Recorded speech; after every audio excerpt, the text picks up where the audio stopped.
بڕیاری جێبەجێکردنی تەوتینەکە ئەگەر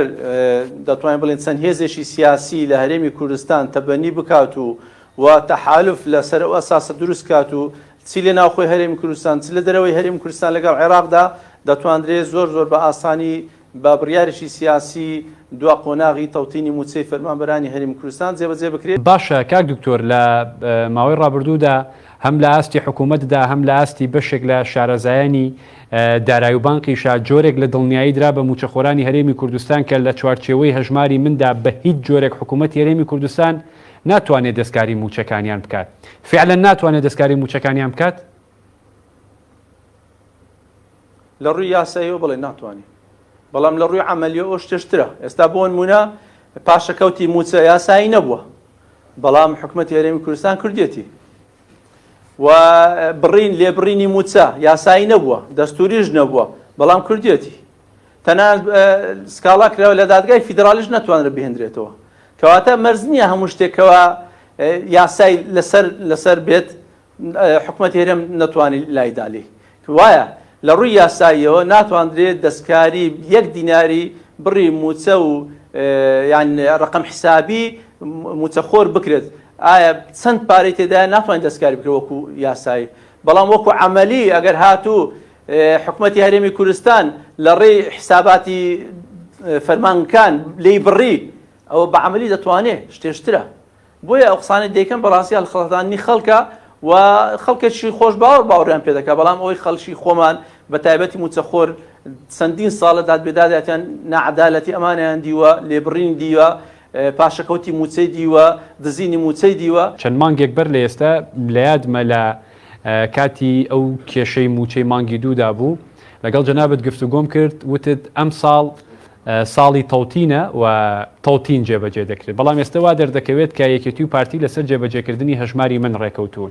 ئەم ساڵی تەوتین دەبێت یاخود ساڵی هەژماری من دەبێت؟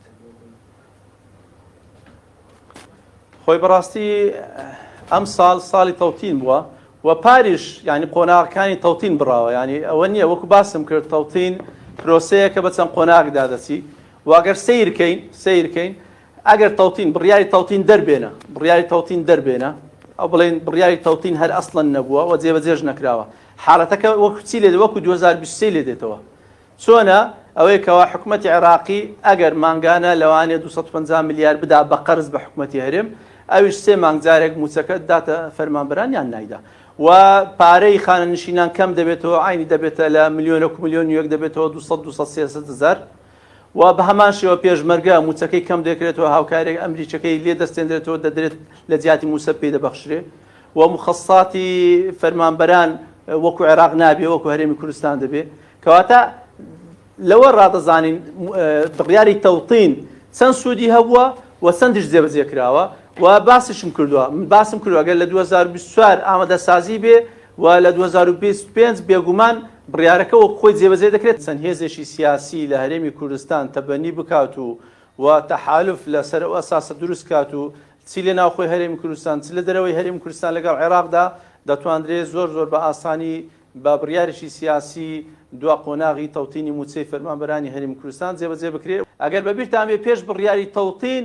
حکوومەتی هەرێمی کوردستان جۆرێک لە زۆرەکان فێڵی لە پێشمەرگە کردبوو، ئەوە خۆی هاوکاری بوو بۆ پێشمەرگە، یعنی سەرڕای موچەکانی خۆیان ئەو هاوکاریان پێدەبەخشا، بەڵام حکوومەتی هەرێمی کوردستان هاتبوو ئەو بڕەپارێکەوە ئەمریکا دەیدا بە هێزی پێشمەرگە کردبیە موچە، بەڵام دوای تەوتین ئەو شتانە هەموو ئاشکرا بوون. ئەوە بکەوە هێزی پێشمەرگەی کوردستان موچەی خۆی لە عێراقەوە بۆی دابین کرا و ئەو پارێکەوە لە ئەمریکاوە وەردەگیرا کراوە وەکو ڕاستەقینەکەی خۆی بەخشین ڕاستەقینەکەی بووە هاوکاری سەرڕای موچەکەی خۆیان بوو. کەواتە ئەگەر بڕیاری تەوتین نەبایە ئەوە هەر وەکو جاران چ خانەنشینە موچەیان کەم دەبوو، چ هێزی پێشمەرگە موچەکەیان کەم دەبوو. ئەگەر حکوومەتی هەرێمی کوردستان ڕاست دەکات دەڵێ ئێمە هەژماری من ئێمە لەگەڵداینێ، ئێخۆ تەیف سامی لە مانجی یەک داوای لێکردن گوتی ئێوە دەڵێن هەژماری من ڕسمیە لەلای ئێمە و ئێمە تەوتینە لای ئێمە، هەژماری من بریتێ لە تەوتین. ئێگوتی باشە بەس تەنها ڕقم حسابی ئەو فەرمان ئەو موچەخۆرانەمان بدەنێکەوە هەژماری ئێوەیان پڕ کردوێتەوە بۆی موچەکەیان ڕاستە و خۆ بۆ بنێرین. گوتیان نەخێر، دەبێ موچەکەی ئیلا لە ڕێگەی ئێمە بێ، کەواتە کێشەکە خودی وەکو باسم کرد سراع ملمانەکە زۆر لەوە گەورەترە علاقەی بە هەژماری من و بانقی حکومی و بانقی ئەهلیدانیە علاقەی بۆی دایەکەوە چۆن بتوان ئەو موچەخۆران ملیۆنە و 200,000 لەژێر چێف و سەیتەرە و کۆنتترۆلی خۆیان بهێڵنەوە یان لەژێر دەستیان دەربچێت و ئازاد بێت هەموو سیراع ملمانەکە ئەوەیە. ماوەی ڕابردوودا هەم لە ئاستی حکوومەتدا هەم لە ئاستی بەشێک لە شارەزایانی دارایی و بانقیشا جۆرێک لە دڵنیایی درا بە موچەخۆرانی هەرێمی کوردستان کە لە چوارچێوەی هەژماری مندا بە هیچ جۆرێک حکوومەتی هەرێمی کوردستان ناتوانێت دەستکاری موچەکانیان بکات. فعلا ناتوانێت دەستکاری موچەکانیان بکات. لە ڕووی یاساییەوە بڵێ ناتوانانی بەڵام لە ڕووی عملیە ئەو شتێشترە ئێستا بۆ نمونە پاشەکەوتی موچە یاسایی نەبووە بەڵام حکوومەتی هەرێمی کوردستان کردێتی و بڕین لێبڕینی موچە یاسایی نەبووە دەستوریش نەبووە بەڵام کردێتی بەڵام وەکو عملی ئەگەر هاتوو حکوومەتی هەرێمی کوردستان لە ڕێی حساباتی فەرمانکان لێی بڕی ئەوە بە عملی دەتوانێت شتێشترە بۆیە ئەو قسانەی دەیکەم بەڕاستی هەڵخەڵەتانی خەڵکە و خەڵکێکی خۆش باوەڕیان پێ دەکات بەڵام ئەوەی خەڵکی خۆمان بە تایبەتی موچەخۆر چەندین ساڵە دادبێداداتیان نەعەدالەتی ئەمانیان دیوە لێبڕین دیوە پاشەکەوتی موچەی دیوە دزینی موچەی دیوە باوەڕیان پێ ناکە بەڕاستی و ئەگەر ئەوانە ڕاست دەکەن متمانەیان بە بانکەکانی خۆیان هەیە با لێگەڕن خەڵک ئازاد بێ من ئەم ساڵ بۆ نمونە ئەم ساڵ بانکێکی حکوومەتی عێراقیم هەڵبژارد بەڵام زانین بانکێکی ئەهلی کەوا سەر بە هەژماری منە ئاسانکاری زۆری هەیە لە خزمەت گوزاریەکانی و توانی قەرزێکی زۆرم بداتی و پارەکەم دەستکاری نەکراوە دەبینم جیرانەکەم برادەرەکەم ئەو زەمیل و برادرم کەوا لە هەمان فەرمانگە لەگەڵ منە لەناو بانکێکی ناو هەژماری منە هیچ پارەکەی دەستکاری نەکراوە پارەی کاربەی لێ نەبراوە پارەی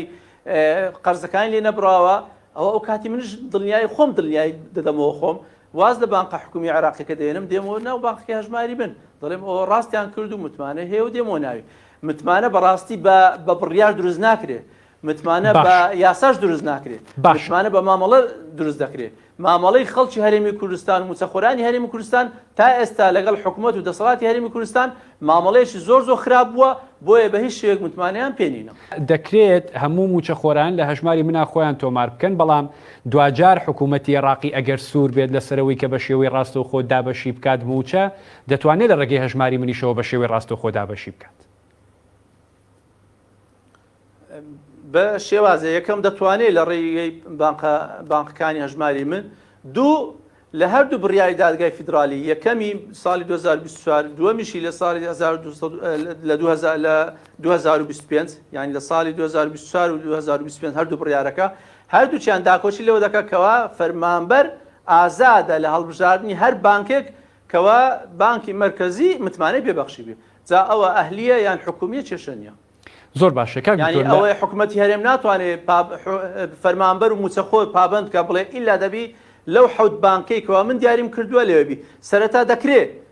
تەنها لە هەژماری لەو حەوت بانکەبی بەڵام دواتر دوای مانگێک 6 مانگ ساڵێک دەتوانانی بۆ خۆی ئازادە لە کامیان دەیگوازێتەوە بۆ کامیان ئازادە.